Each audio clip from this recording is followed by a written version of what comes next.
Bandicoot Retrospective. Press start to begin.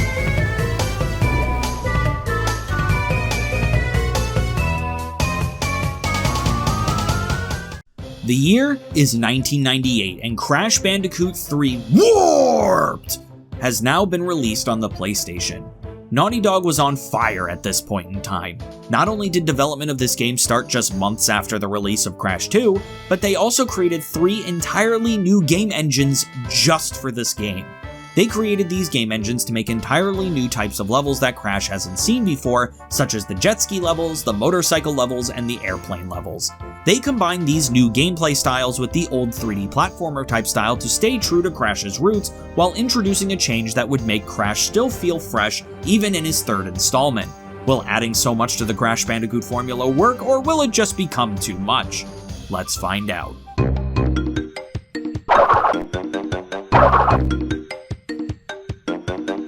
Just like the last game, we start exactly where we left off. The giant Cortex Vortex machine comes hurtling down towards the Earth and hits a temple, freeing some sort of evil spirit. We know he's evil because he laughs all spooky. After the entire world apparently hears this spirit's laugh, we see our heroes chillin' by their house. Aku Aku looks very scared and instructs everyone to come inside, scared that Uka Uka is freed. We cut to a strange location where we see Dr. Cortex pleading to an evil mask. This is Uka Uka. Uka Uka reveals that from his temple prison, he has been giving Cortex specific instructions to take over the world, and yet Cortex has still failed him twice. Cortex tries to blame Crash, but Uka Uka points out that not only has Cortex lost the gems, not only did he lose the crystals, but Uka Uka has also lost his patience. Uka Uka tells Cortex that he's feeling generous since his mistakes have accidentally freed him, so he gets one last chance. Uka Uka will even be overseeing this plan personally, revealing that he has enlisted the help of a mysterious new scientist, Dr. Nefarious Tropy. Back with our heroes, Aku Aku reveals that for eons he has been at war with his evil twin brother, Uka Uka, and that Aku Aku was even the one to seal him away. Aku Aku calls Crash, Coco, and Polar to action, saying that Uka Uka must be stopped at all costs. They are taken to the Time Twister machine where Cortex, Uka Uka, and their underlings are going through different periods of time to collect the crystals from those time periods. Throughout the story, we get taunted within the Time Twister portals by all of our villains, including the bosses like Tiny and Dingodile. After collecting all of the crystals, Uka Uka reveals his master plan was to let Crash collect the crystals, that way he can hand-deliver it to them when they do their final confrontation. This doesn't really go well, but they fear not since the gems are still out there. Once Crash collects all of the gems and relics, they fight one last time and Cortex and Uka Uka are defeated as the Time Twister machine, without Dr. Entropy's constant care, collapses in on itself, creating a giant time warp. This sends Cortex, Uka Uka, and Dr. Entropy to the Cretaceous era and transforms the scientists into babies, forever fighting over the mask in order to take over the world, never to be seen again. I don't know how they keep doing it. They kept building it up to a grander and grander scale. Crash 1 was just in Australia, Crash 2 was all over the world, and now Crash 3 is all over time. Not only that, but the inclusion of Uka Uka as the big bad main antagonist that scares even Cortex was such a brilliant way to raise the stakes. It's also cool to hear the perspectives of all of the boss characters too. I always praise this series for brilliantly giving these bosses so much character, but this one takes the cake. Every time one of these warp cutscenes started, I was excited to see what these foes were going to say to me next. It even gave me one of my favorite quotes in gaming. Tiny was a good fellow. He hated everyone and everything, but a good heart nonetheless. Crash 3 really hit the home run in the story development for this one. With all of that in mind, Crash Bandicoot Warped story gets my rating of an A+.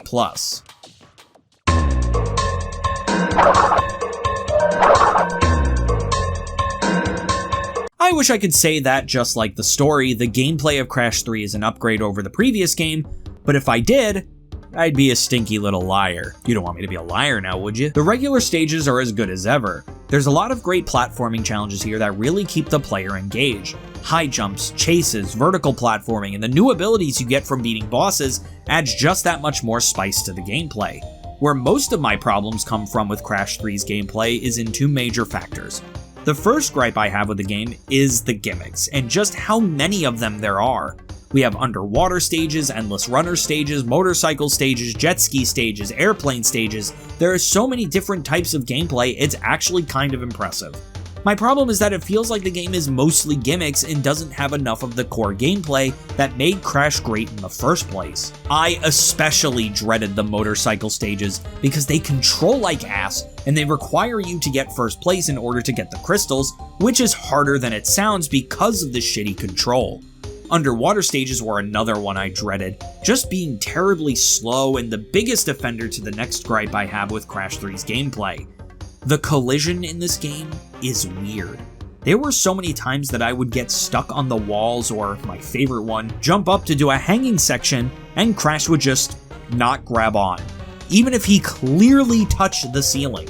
I'll probably talk about this more in the completion section, but I lost so many relic runs because of the wonky wall detection, especially in the underwater stages. I got stuck on the wall all the time here. Did I have a terrible time playing Crash 3? Absolutely not. But the gameplay definitely is not an improvement or even on par with Crash 2. With all of that in mind, Crash Bandicoot Warped's gameplay gets my rating of an A-.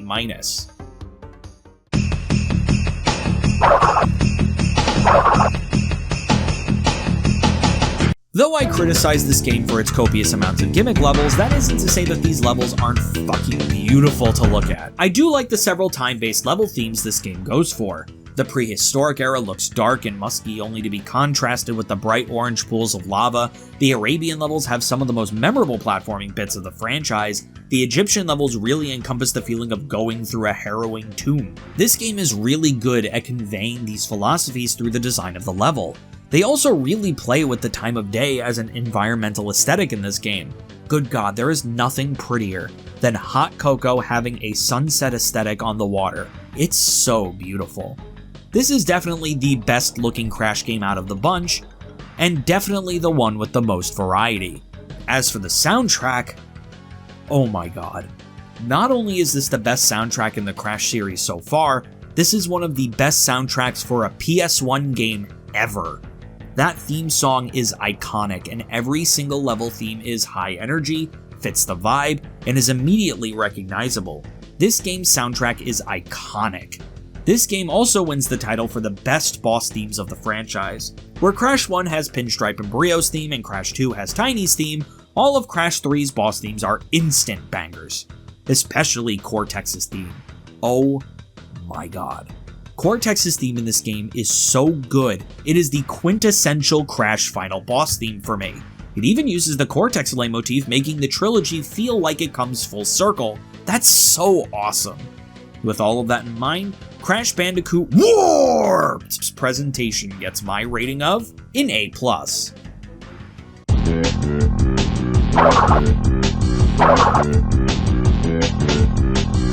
To complete Crash 3, you must do the following. First, you must collect all 25 power crystals in the game to get your first 25%.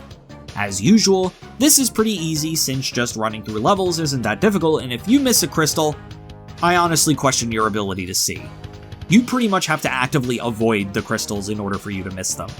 Next, you must get all 45 gems in the game, which you can do in a very similar way to Crash 2. They're usually at the end of death routes, gem paths, and you must break every box in a stage. Though not super difficult, there is a lot of backtracking, not just between stages, but within stages as well. Backtracking in these games are always kinda sucky since you have to be very careful, or else you will probably fall into a pit by accident. In the gimmick stages, like the jet ski or the motorcycle stages, it kinda grinds them down to a halt, making these stages less than fun. The gems have nothing on the new collectible in this game, which will forever haunt the completion of not just this game, but the franchise. You must get all 30 relics in the game. In order to obtain a relic, you must get the clock after re-entering a stage and beat the stage as quickly as possible. Depending on your time, you will be awarded a sapphire, gold, or platinum relic. In this game, in order to properly complete the game and get the 45th gem, you must get at least a gold relic in every stage. The times you are expected to get are so tight, even with the running shoes. Some of them get pretty frustrating and it will definitely take you multiple times per stage to get the right time.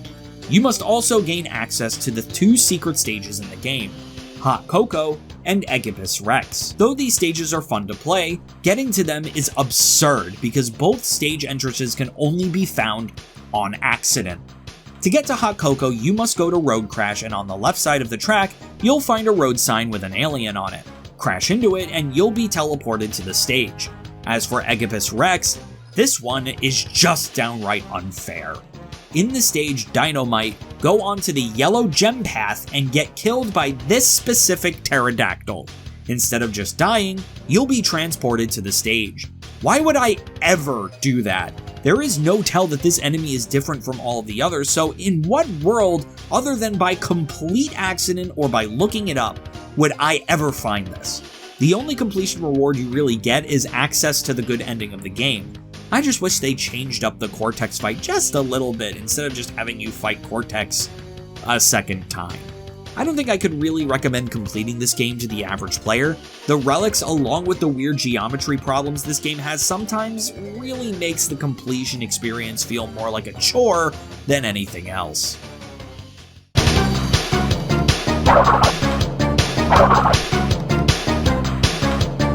Crash Bandicoot Warped is a game that feels like it does too much. The amount of gimmick stages this game has over the amount of true blue Crash Bandicoot platforming just makes it feel like there were just too many cooks in the kitchen. With a phenomenal story that just exudes more character than most games on the PS1, gameplay that is good but does too much, presentation that is some of the best in the genre, and a frustrating and tedious completion experience, Crash Bandicoot Warped is a mixed bag of a game. With all of that in mind, Crash Bandicoot Warped gets my overall rating of an A. Definitely still better than Crash 1, but not as good as Crash 2. Thank you everybody so much for watching this video, and if you like the Crash retrospective, please like, comment, and subscribe if you want to see more videos like this one, and hit that bell so you don't miss the next episode. We also have merch in the description below where you can get our shirts, mugs, and stickers to enrich your gameplay experience. I'd like to give a special shout out to Andrews Retro Games and Daniel Hawkins for being the most well-esteemed guests of them all. You could also become a channel member to get all of these videos when I'm finished editing them, as opposed to when they're scheduled to come out. Next week, we'll be looking at the next Crash game in the lineup, Crash Team Racing. With that, I'm Bottles, and I bid you, my well-esteemed guests, adieu.